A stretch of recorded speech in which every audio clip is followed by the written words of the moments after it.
warahmatullahi wabarakatuh. Perkenalkan, nama saya Cindy Eka Putri sebagai pemateri 1 dan teman saya. Halo, perkenalkan saya Fitri Jeliza Aulia sebagai pemateri 2. Pada kesempatan kali ini, kami akan menjelaskan materi mengenai penapisan fitokimia dan fitofarmakologi. Langsung saja kita mulai presentasi kita pada hari ini. Untuk materi pertama akan dijelaskan oleh teman saya Cindy Eka Putri. Pada pemateri 1, disilahkan. Baiklah, saya sebagai pemateri 1 akan menyampaikan mengenai pengertian fitokimia dan fitofarmakologi serta klasifikasi fitokimia. Pengertian fitokimia. Fitokimia adalah ilmu yang mempelajari berbagai senyawa organik yang dibentuk dan disimpan oleh tumbuhan, yaitu dengan struktur kimia, biosintesis, perubahan, dan metabolisme, serta penyebaran secara alami dan fungsi biologis dari senyawa organik. Fitokimia atau kadang disebut juga fitonutrien dalam artian luas adalah segala jenis zat kimia atau nutrien yang diturunkan dari sumber tumbuhan, termasuk sayuran dan buah-buahan. Selanjutnya, pengertian fitofarmakologi. Studi fitofarmakologi hanyalah mengawali perkembangan sebagai cabang ilmu kedokteran di sekolah kedokteran.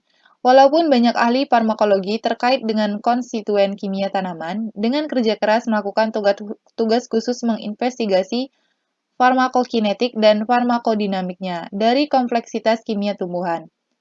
Filosofi dan pendekatan klausul ini secara nyata menghalangi pencapaian sebuah logika dalam berpikir.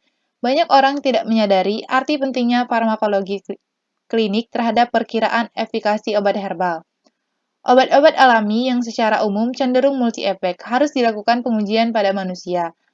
Lebih sulit memperluas atau transformasi hasil penelitian natural drugs pada hewan terhadap manusia dibandingkan dengan senyawa kimia sintesis. Adapun klasifikasi fitokimia menurut struktur kimianya. Yang pertama, fitokimia karotenoid. Banyak terdapat pada sayur-sayuran berwarna kuning seperti wortel, labu kuning, ada juga pada sayuran berwarna hijau seperti brokoli dan buah-buahan. Yang kedua, fitokimia fitosterol. Banyak ditemukan pada biji-bijian, dan hanya 5% dari fitosterol yang dapat diserap oleh usus dari makanan kita. Yang ketiga, fitokimia savonin. Terdapat pada kacang-kacangan dan daun-daunan. Yang keempat, fitokimia glukosinolat. Banyak terdapat pada sayur-sayuran seperti kol dan brokoli. Yang kelima, fitokimia polifenol. Terdapat pada buah-buahan, sayur-sayuran hijau seperti selada, dan gandum. Yang keenam, fitokimia inhibitor frotase. Inhibitor frotase merupakan fitokimia yang banyak terdapat pada biji-bijian dan sereal, seperti pada padi-padian, gandum, dan sebagainya. Yang ketujuh, fitokimia monoterfen. Banyak terdapat pada tanaman beraroma seperti mentol atau peppermint, biji jintin, seledri, dan rempah-rempah lainnya. Yang kedelapan, fitokimia fitostrogen. Banyak terdapat pada kedelai dan produk kedelai seperti tahu, tempe, dan susu kedelai. Yang kesembilan, fitokimia sulfida. Banyak terdapat pada bawang putih, bawang bombay, bawang merah, dan bawang daun. Yang ke-10, fitokimia asam fitat. Banyak terdapat pada kacang polong, gandum, dan berfungsi sebagai antioksidan yang dapat mengikat zat karnisogen yang mengatur kadar gula darah. Ada juga klasifikasi fitokimia menurut asal biosintesis, sifat kelarutan, dan gugus fungsi. Yang pertama yaitu senyawa fenol. Bersifat hidrofil, biosintesisnya berasal dari asam sikimat. Yang kedua, terfenoid. Berasal dari lipid. Biosintesisnya berasal dari isopentenyl pirofosfat. Yang ketiga, asam organik. Lipid dan sejenisnya. Biosintesisnya berasal dari asam asetat. Yang keempat, senyawa nitrogen. Bersifat basa dan bereaksi positif terhadap ninhidrin dan dragendrop. Yang kelima, gula dan turunannya. Dan yang terakhir, makromolekul. Umumnya memiliki bobot molekul yang tinggi. Ada pula klasifikasi fitokimia menurut biogenesi bahan alam. Yang pertama, acetogenin, yaitu dari flavonoid, lipid, lignan, dan quinon. Yang kedua, karbohidrat dari monosakarida, oligosakarida, dan polisakarida. Yang ketiga, isofrenoid, dari terpenoid, strenoid, dan karotenoid. Dan yang terakhir, senyawa yang mengandung nitrogen, seperti alkanoid, asam amino, protein, dan asam nukleat. Baiklah, materi selanjutnya akan disampaikan oleh teman saya. Kepada Fitri Jeliza dipersilahkan. Baiklah, saya sebagai pemateri 2, di sini saya akan menjelaskan mengenai materi penapisan fitokimia dan uji kemurnian fitokimia. Selanjutnya kita masuk ke materi penapisan fitokimia. Penapisan itu artinya penyaringan, sedangkan fitokimia itu ialah komponen kimia yang terkandung dalam tumbuhan. Penapisan fitokimia itu dilakukan untuk mengetahui komponen kimia yang ada pada tumbuhan, dinyatakan secara kualitatif. Contohnya, kita ingin mengidentifikasi unsur tanin di dalam suatu tumbuhan. Jadi kita melakukan penapisan dengan cara menambahkan 1-2 mili besi 3 klorida pada sari alkohol. Jika terjadi perubahan warna biru kehitaman, berarti itu menunjukkan adanya tanin galat dalam tumbuhan tersebut. Dan jika perubahan warnanya itu ya hijau kehitaman, maka itu menunjukkan adanya tanin katekol yang terdapat pada tumbuhan tersebut. Nah, selanjutnya ada golongan senyawa fitokimia. Untuk senyawa fitokimia ini dimulai dari alkaloid. Jadi alkaloid ini golongan senyawa organik yang banyak ditemukan di alam. Ciri khasnya bahwa senyawa ini paling sedikit mengandung 1 atom nitrogen. Artinya di setiap unsur alkaloid ini mengandung atom nitrogen. Terus dia bersifat basah dan merupakan bagian dari cincin heterosiklik. Terus ada juga golongan flavonoid. Flavonoid ini ialah golongan fenol alam terbesar yang terdapat dalam semua tumbuhan berpembuluh. Strukturnya merupakan turunan dari senyawa induk flavon yang mempunyai sejumlah sifat yang sama. Selanjutnya ada quinon. Quinon merupakan senyawa dalam jaringan yang mengalami oksidasi dari bentuk quinol menjadi quinon. Kemudian ada tanin dan polifenol. Terus ada saponin, triterpenoid, dan screening senyawa. Adapun cara dalam memudahkan proses produksi sediaan herbal dengan penapisan fitokimia tadi, yang pertama ialah ekstraksi. Ekstraksi merupakan proses pemisahan bahan dari campurannya dengan menggunakan pelarut. Nah, pelarut di ekstraksi ini terbagi menjadi 3, yaitu ada pelarut polar, contohnya air, metanol, etanol, dan asam asetat. Kemudian pelarut semipolar, contohnya ialah aseton, etil asetat, dan juga kloroform. Yang terakhir yaitu pelarut nonpolar, contohnya ialah heksana dan ether. Syarat-syarat pelarut yang ideal untuk ekstraksi itu ada 5.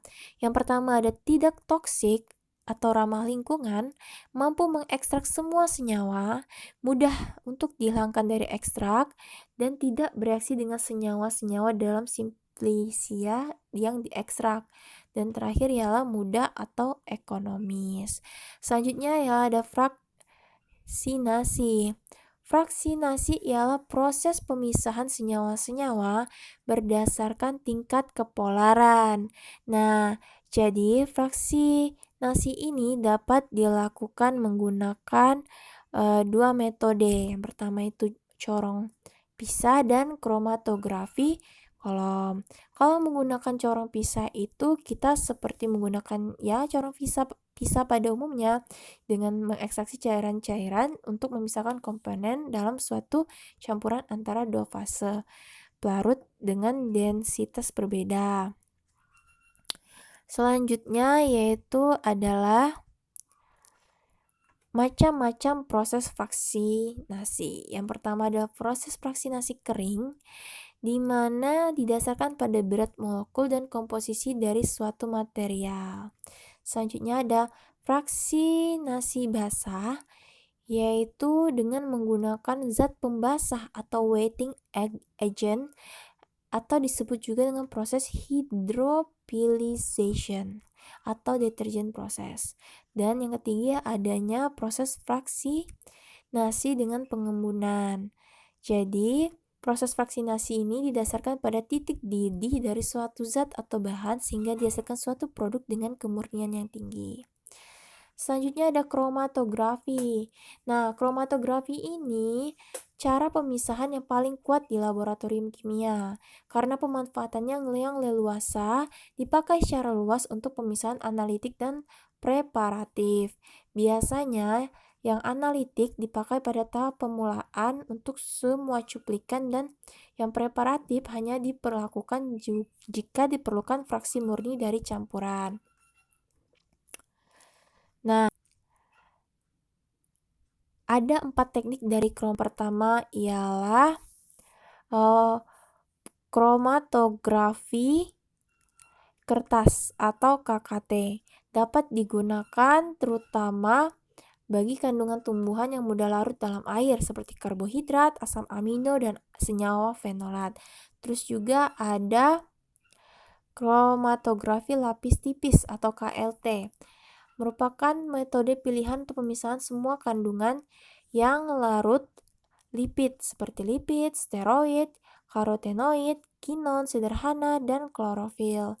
Terus yang ketiga ada kromatografi gas cair atau KGC.